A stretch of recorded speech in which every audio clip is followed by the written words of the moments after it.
Hey guys, Lord Naren White here, the Holy Ghost, the one true God, back with you with the next video in my series reading The Call of the Wild by Jack London. Without further ado, returning to The Call of the Wild as read by Lord Naren White. Now and again men came, strangers, who talked excitedly, wheedlingly, and in all kinds of fashions to the man in the red sweater.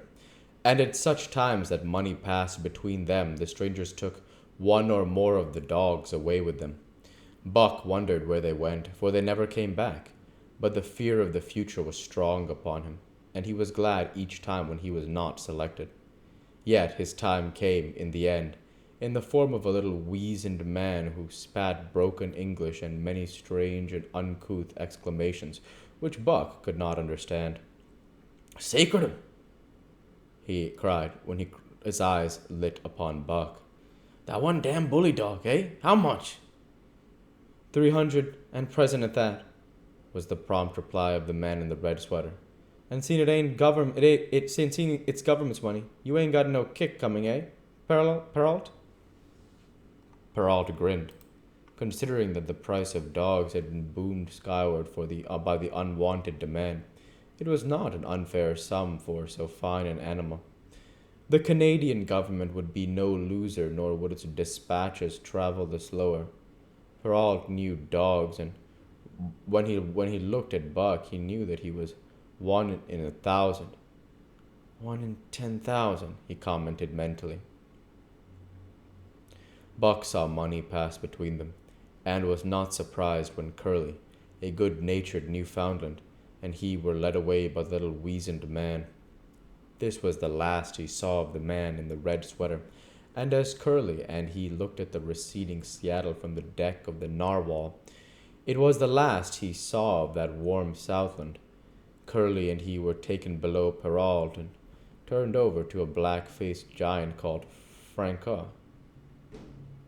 Perrault was a French-Canadian and swarthy, but Francois was a French-Canadian half-breed and twice as swarthy. There were a new kind of men to Buck, of which he was destined to see many more, and while he developed no affection for them, he none the less grew honestly to respect them. He speedily learned that Perrault and Francois were fair men, calm and impartial in administering justice, and too wise in the way of dogs to be fooled by dogs. In the 'tween decks of the Narwhal, Buck and Curly joined two other dogs. One of them was a big, snow-white fellow from Spitzbergen, who had been brought away by a whaling captain, and who had later accompanied a geological survey into the Barrens. He was friendly in a treacherous sort of way, smiling into one's face, while he meditated some underhanded trick, as, for instance, when he stole from Buck's food at the first meal. As Buck sprang to punish him, the last of Francois's whip sang through the air, reaching the culprit first, and nothing remained to Buck but to recover the bone. That was fair of Francois, he decided, and the half-breed began his rise in Buck's estimation. The other dog made no advances, nor received any. Also, he did not attempt to steal from the newcomers. He was a gloomy, morose fellow, and he showed Curly plainly that all he desired was to be left alone, and further, that there would be trouble if he were not left alone.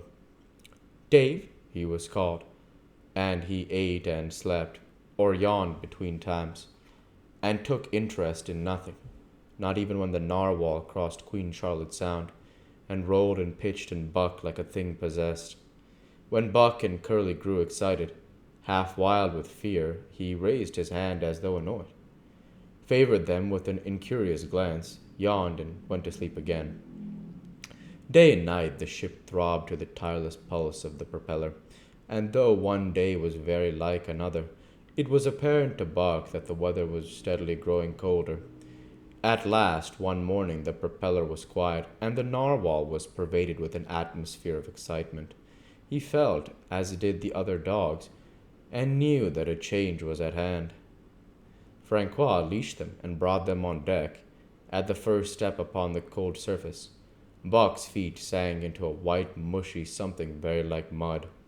He sprang back with a snort. More of this white stuff was falling through the air. He shook himself, but more of it fell upon him. He sniffed it curiously, then licked some up on his tongue. It bit like fire, and the next instant was gone. This puzzled him.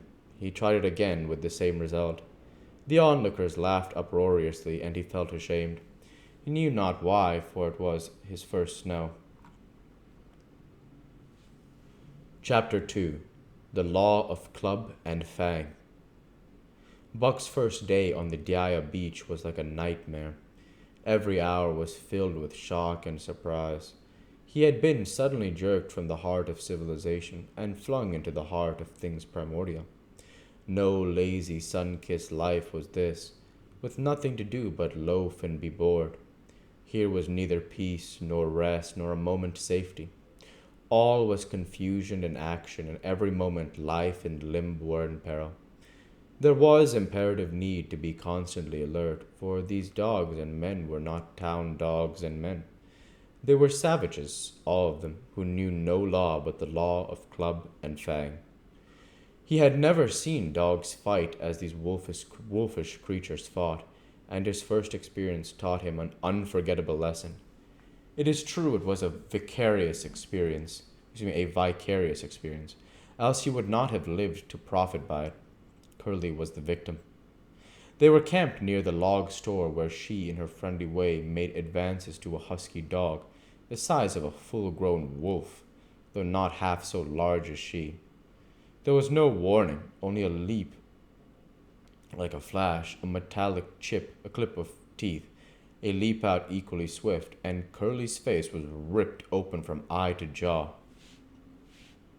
It was the wolf manner of fighting, to strike and leap away. But there was more to it than this. 30 or 40 huskies ran to the spot and surrounded the combatants in an intent and silent circle. Buck did not comprehend that silent intentness, nor the eager way with which they were licking their chops. Curly rushed her antagonist, who struck again and leaped aside. He had met her next rush with his chest, in a peculiar fashion that tumbled her off her feet. She never regained them. This was what the onlooking huskies had waited for. They closed in upon her, snarling and yelping, and she was buried, screaming with agony beneath the bristling mass of bodies. So sudden was it and so unexpected that Buck was taken aback. He saw Spitz run out his scarlet tongue in a way he had of laughing, and he saw Francois, swinging an axe, spring into the mess of dogs. 3 men with clubs were helping him to scatter him. It did not take long. From the time Curly went down, the last of her assailants were clubbed off, but she lay there limp and lifeless in the bloody, trampled snow, almost literally torn to pieces. The swart half-breed standing over her and cursing horribly. The scene often came back to Buck to trouble him in his sleep. So that was the way. No fair play. Once down, that was the end of you. Well, he would see to it that he never went down. Spitz ran out his tongue and laughed again, and from the moment Buck hated him with a bitter and deathless hatred. Before he had recovered from the shock caused by the tragic passing of Curly, he received another shock. Francois fastened upon him an arrangement of straps and buckles.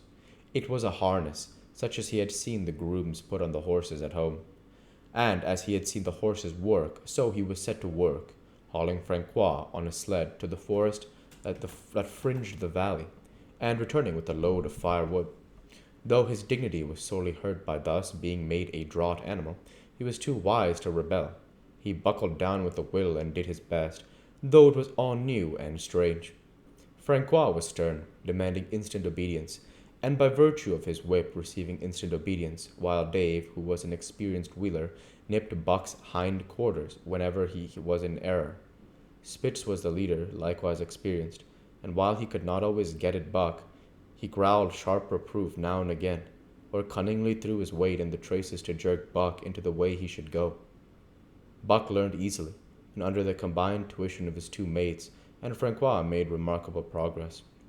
Ere they returned to camp, he knew enough to stop at "ho" to go ahead and at "mush" to swing wide on the bends. and to keep clear of the wheeler when the loaded sled shot downhill at their heels.